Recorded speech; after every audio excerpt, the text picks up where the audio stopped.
ഇതുമ്മ ഇവരെന്താ ചെയ്യാൻ പോണേന്നുള്ളൊരു ഇതുണ്ടാവും. എന്താ വെച്ചാൽ പൊടി പിടിച്ച ബക്കറ്റ് അതൊക്കെ അല്ലേ ആയിരിക്കും വെക്കണേ. അപ്പം അത് കാണുമ്പോൾ ആൾക്കാർക്ക് ഇവരെന്ത് ചെയ്യാനാ അത് വെച്ചിട്ട്.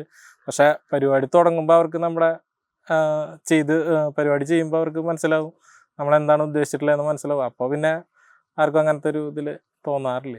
അങ്ങനെ വരെ നെഗറ്റീവായിട്ട് ആരും പറയാറില്ല. എല്ലാവരും നല്ല സപ്പോർട്ടായിരിക്കും. പിന്നെ ഐഡിയ ആയിട്ടൊന്നുമല്ല, നമ്മളത് വീഡിയോ ഫസ്റ്റ് എടുത്തപ്പോൾ നല്ല വൈറലായപ്പോൾ എല്ലാവരും നല്ല സപ്പോർട്ടായിരുന്നു. എല്ലാവരും നല്ല കമൻസും കാര്യങ്ങളൊക്കെ പറഞ്ഞു. അപ്പോൾ നമുക്ക് കുറച്ചും കൂടിയും ഇവരെ ഉയർത്തി കൊണ്ടുവരാനുള്ള സെറ്റപ്പ് വിചാരിച്ചിട്ട് നമ്മൾ അക്കൗണ്ടൊക്കെ തുടങ്ങി. അതിന് ശേഷമാണ് കൂടുതലായിട്ട് നമ്മൾ കുറച്ചും കൂടി സാധനങ്ങളൊക്കെ മാറ്റി ഷോസും കാര്യങ്ങളൊക്കെ അതിന് ശേഷമാണ് ചെയ്തു തുടങ്ങിയത്.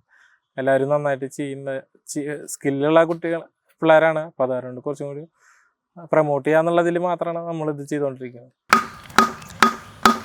சிறகன விரித்தால் கூந்தல இங்க சூரிய நிலவாயானது அங்கே என்மனம் இன்று போனது எங்கே மன்மதனே உந்தது எங்கே மன்னத தொட்டால் சந்தன கொட்டும் வெக்கத தொட்டால் குங்கும கொட்டும் புன்னக பட்டால் மல்லிക கொட்டும் பார்த்தாൽ பருவம் പൂത്തുമുട്ടും. കുറെ പേര് ഇൻസ്ട്രുമെന്റ് കാര്യങ്ങൾ ശരി എല്ലാവരും വിചാരിച്ചേക്കണത് നമ്മൾ പൈസ ഇല്ലാത്തത് കൊണ്ടാണ് അങ്ങനത്തെ ഇൻസ്ട്രുമെന്റ് മേടിക്കാത്തതെന്നാണ് എല്ലാവരും ധാരണ ഉണ്ടായിരുന്നത്. ഇവർക്ക് ഓൾറെഡി സ്കില്ല് ഇതിലാണ് ഉള്ളത്. അത് കാരണം കൊണ്ടാണ് ഈ ഇൻസ്ട്രുമെന്റ് പ്രൊമോട്ട് ചെയ്യുന്നത്. ഞങ്ങൾക്ക് കുറെ പേരൊക്കെ ഗിഫ്റ്റ് ചെയ്യാന്ന് പറഞ്ഞിട്ടുണ്ടായിരുന്നു. ഒരാൾ ഇൻസ്ട്രുമെന്റ് ഒക്കെ തന്നിട്ടുണ്ട്.